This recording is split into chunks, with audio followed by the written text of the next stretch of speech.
Bonsoir, ici Denise Bombardier. Ce soir, à Noir sur Blanc, je rencontre l'écrivain Marie-Claire Blais qui publie son dernier roman. Mes invités, Marie-Josée Drouin, Normand Bernier et Martial Gilbert, discutent du livre Théorie Z qui analyse l'immense succès de l'industrie japonaise, un défi à l'Occident.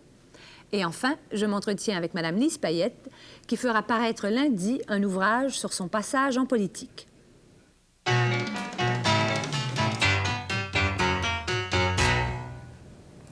Marie-Claire Blais a publié son premier roman, La Belle Bête, en 1959, à l'âge de 20 ans. Depuis, elle n'a cessé d'écrire romans, une douzaine, pièces de théâtre et poésie. Quelques-unes de ses œuvres sont traduites en plusieurs langues. Lundi, son dernier roman, Vision d'Anna, paraîtra en librairie chez Stanquet.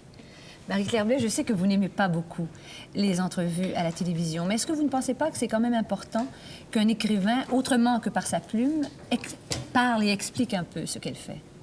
Dans la mesure où il peut le faire adéquatement, oui, peut-être. Oui. Et vous avez le sentiment de ne pas pouvoir le faire vraiment adéquatement dehors de l'écriture? J'ai l'impression de le faire surtout dans l'écriture, oui. Oui.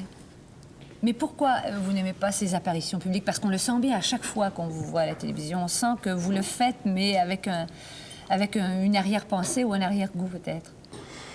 C'est peut-être très difficile de parler de ce qu'on vient d'écrire, particulièrement ce livre-là. C'est un livre qui est très intense et que je viens de terminer. Enfin, je veux dire, ça fait déjà presque quelques mois, mais c'est quand même une expérience à peine achevée et toujours bouleversante pour l'auteur. Je pense que c'est difficile pour l'auteur de parler d'un livre qu'il vient de terminer. Oui. Mais c'est bouleversant aussi d'écrire, je suppose, pour vous, quand même. Oui, parce qu'on ne sait jamais ce qui nous attend. Dans le domaine de la littérature, en ce moment, nous sommes très menacés. Peu de gens s'intéressent à l'art en général et à l'écriture encore moins. Donc, nous sommes toujours un peu angoissés à la sortie d'un livre, à la parution d'un livre. Vous dites que nous sommes plus menacés, c'est curieux, mais on a quand même le sentiment que les gens lisent plus qu'ils ne lisaient avant. Vous ne trouvez pas ça, vous? J'ai pas rencontré... je rencontre souvent des lecteurs à l'étranger qui me disent ça aussi, ce que vous venez de me dire.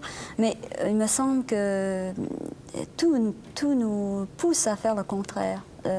Tout nous pousse très loin de la réflexion intérieure. Enfin, disons que la lecture exige une discipline, une rigueur qu'il est difficile d'avoir aujourd'hui. Oui. Mais est-ce qu'en un sens, c'est plus difficile pour vous d'être écrivain aujourd'hui qu'il y a 20 ans, quand vous avez commencé? Il me semble que c'est toujours une expérience âpre qui apporte des résultats avec le temps. Aujourd'hui, je maîtrise mon métier davantage, j'ai beaucoup plus de joie dans le travail. Et puis, je communique davantage peut-être avec ceux qui me lisent.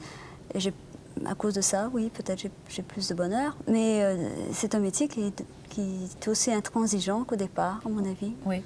Vous avez vécu de longues périodes en dehors du Québec. Est-ce que ça n'a pas été nécessaire pour vous, ce recul par rapport à la société qui vous a défini et fait ce que vous êtes, en un sens?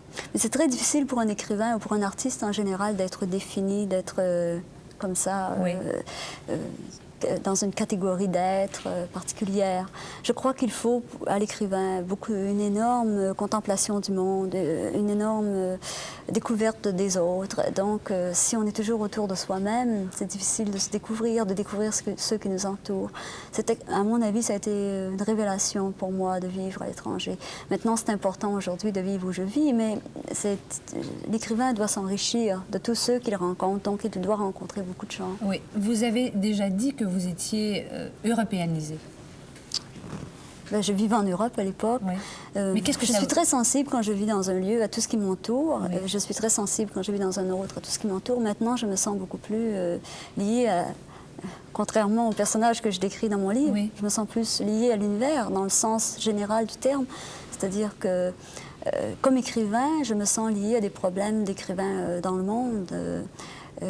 À la répression de l'écrivain dans le monde, ou des choses comme ça me touchent davantage. Ouais, c'est pour ça maintenant qu'il nous arrive de voir votre nom sur des signatures, enfin, sur des pétitions, ce qui n'était pas le cas quand même il y a 10 ans tout de même. Bien, je pense que quand je vivais aux États-Unis, j'avais une seule orientation politique, c'était le pacifisme, les mouvements de non-violence.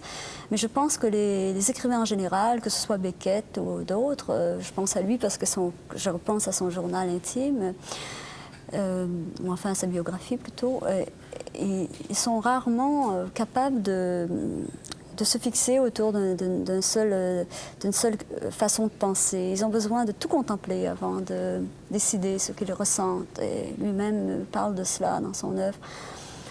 Et dans mon cas, j'ai été très touchée par le pacifisme aux États-Unis, disons. C'est à peu près l'orientation politique qui m'a le plus émue. Et maintenant? Je continue.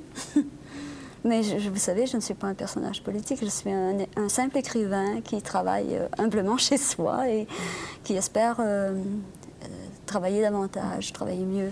Vous dites que vous êtes un écrivain et il y a des femmes qui disent qu'elles sont des écrivaines.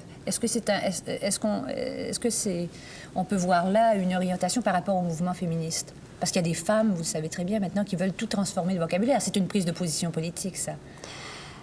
Bien, chacun a le droit de découvrir, chacun le monde à sa façon. Mon expérience a été précoce et orientée dans d'autres pays, vers d'autres pays, vers d'autres cultures. Je ramène de tout cela des pensées complexes que je ne pourrais pas vous définir si rapidement, mais que j'essaie de moi-même analyser lentement à travers mes œuvres, à travers le travail que je fais, à travers la pensée des gens que je décris, parce qu'en fait, je pense que mon travail consiste surtout à être un témoin de ceux qui m'entourent. Donc, je suis un écrivain en général, je suis une femme féministe qui écrit, et puis je suis très consciente de mon temps, de l'époque dans laquelle je vis, mais je suis un écrivain qui écrit, et avec tout ce que ça comporte de difficultés. Et comme un homme écrit, comme une femme écrit, mais je pense que nous, les femmes, nous sommes marquées par des images qui sont souvent des ombres contre notre réalité. Je pense à plusieurs écrivains qui en ont souffert dans le temps. Les Brontë, beaucoup de femmes ont été victimes de cette répression dont vous parlez.